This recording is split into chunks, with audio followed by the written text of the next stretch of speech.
ఇప్పుడు flow cam technology అనేది ఒక అంటే ఇట్స్ ఫ్లో క్యామ్ అనేది ఒక కెమెరా కాదు, ఒక రిగ్ కాదు, ఒక particular aspect of film making. ఒక యాక్టర్ని ఫ్రీ చేసేసి వాళ్ళ పర్ఫార్మెన్స్కి ఒక టెక్నికల్గా రిస్ట్రిక్షన్ రాకుండా కెమెరా మూమెంట్ని డిజైన్ చేయటం అనేది ఈ మధ్యన వచ్చిన కొన్ని టెక్నికల్ ఇన్నోవేషన్స్ వలన అది సాధ్యమవుతుంది. అది ఫస్ట్ టైము ఐస్ క్రీమ్లో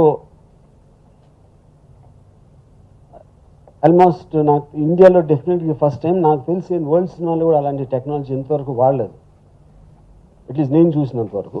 ఒక థ్రిల్లర్ లాంటి థ్రిల్లర్ జానర్ సినిమాకి ఒక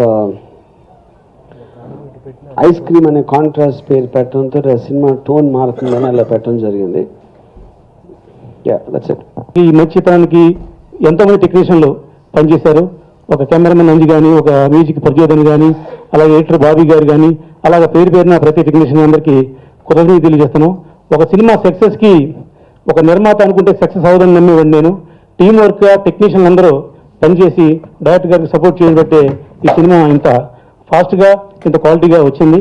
అందుకని వారందరికీ కూడా ధన్యవాదాలు తెలియజేస్తున్నాను. అంటే ఇంకా చాలా ఉన్నాయండి సినిమాలో. స్పెషల్గా ఈరోజు దాని గురించి మాట్లాడుకోవాలంటే ఆ ఫ్లో క్యామ్ టెక్నాలజీ అనేది, అంటే ఆ ఫ్లో క్యామ్ ద్వారా ఆ సిస్టంలో షూట్ చేయడం ద్వారా ఒక ఆర్టిస్ట్కి కంప్లీట్ ఫ్రీడమ్ ఉంటుందండి. అంటే మామూలుగా ఇన్ని సినిమాలు చేశాం కదా, బట్ ఒక షాట్కి వెళ్ళే ముందు ఆ షాట్ జాగ్రఫీ చెప్తారు, కెమెరాకి సంబంధించి బార్డర్స్ గీసి ఇందులో చేయాలి, ఈ డైరెక్షన్లో చేయాలి, ఇలా చేయాలని కొంతవరకు రెస్ట్రిక్షన్ ఉంటుంది. సో ఈ సిస్టంలో ఏంటంటే ఈ సినిమాకి సంబంధించి first of all we are very lucky. నేను Tejaswi we are the first actors అనమాట ఈ సిస్టంలో పనిచేసిన యాక్టర్స్లో.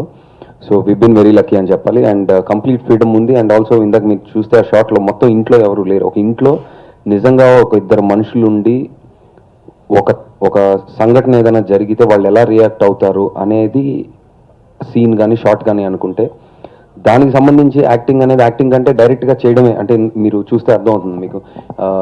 మిగతా యూనిట్ కానీ ఎవరు లేరు, మొత్తం ఇల్లంతా ఇచ్చి మీరు యాక్ట్ చేయండి అన్నారు. So it's very very unique experience అండి నాకు. And been very happy. And చాలా ఛాలెంజింగ్గా కూడా ఉంది. నాకే కాదు, even the camera department also చాలా కష్టపడ్డాం. ఈచ్ షాట్ అలాంటిది తీయాలంటే ఆల్మోస్ట్ మాకు పర్ డే ఒక షాట్ తీసిన రోజులు కూడా ఉన్నాయి. So very complicated. అండ్ మేము ఈ డెమోస్ ఇచ్చినప్పుడు పీపుల్ గాట్ వెరీ ఎక్సైటెడ్ అండి. అంటే చాలామంది అంటారు కెమెరా వర్క్కి ఆడియన్స్కి ఎలా తెలుస్తుందని, బట్ డెఫినెట్గా కొంత తేడా ఉంటుందండి. అండ్ కొత్తదనం చూసిన ఫీలింగ్ 100% వస్తుంది. So we're very happy and looking forward for the release July. Dubbing అయిపోయింది అండ్ పోస్ట్ ప్రొడక్షన్ వర్క్ జరుగుతుంది. సో మేము యాక్ట్ చేసినా మళ్ళీ మేము చూసేటప్పుడు ఆ తర్వాత సౌండ్ ఎఫెక్ట్స్ అవి పడ్డాక మాకే చాలా కొత్తగా అనిపిస్తుంది. అండ్ మాకే భయం వేస్తుంది సినిమా చూసినప్పుడు. So definitely it be a good thriller. So we are all very excited and మీ అందరి సపోర్ట్ మాకు కావాలి. Thank you. ఈ మూవీ చేసిన తర్వాత యాజ్ అన్ యాక్టర్ నేను ఎదిగాను. ఎందుకంటే నాకు camera just the cameraman and మేమిద్దరం ఇల్లంతా ఒక 3-4 times పరిగెత్తే వాళ్ళం అటు ఇటు, without even losing the expression and without even guidance. అంటే నాకు అసలు ఏం గైడెన్స్ లేకుండా ఏం చేయకుండా కెమెరా ఇచ్చేసి నీకు నచ్చింది చెయ్యి అని నాకు ఇచ్చిన ఫ్రీడమ్ అండ్ ఎవ్రీథింగ్ అదంతా రిఫ్లెక్ట్ అవుతుందండి స్క్రీన్ మీద. నేనేం చెప్పినా I think it will be less. Movie చూసి మీరే చెప్పండి. Thank you.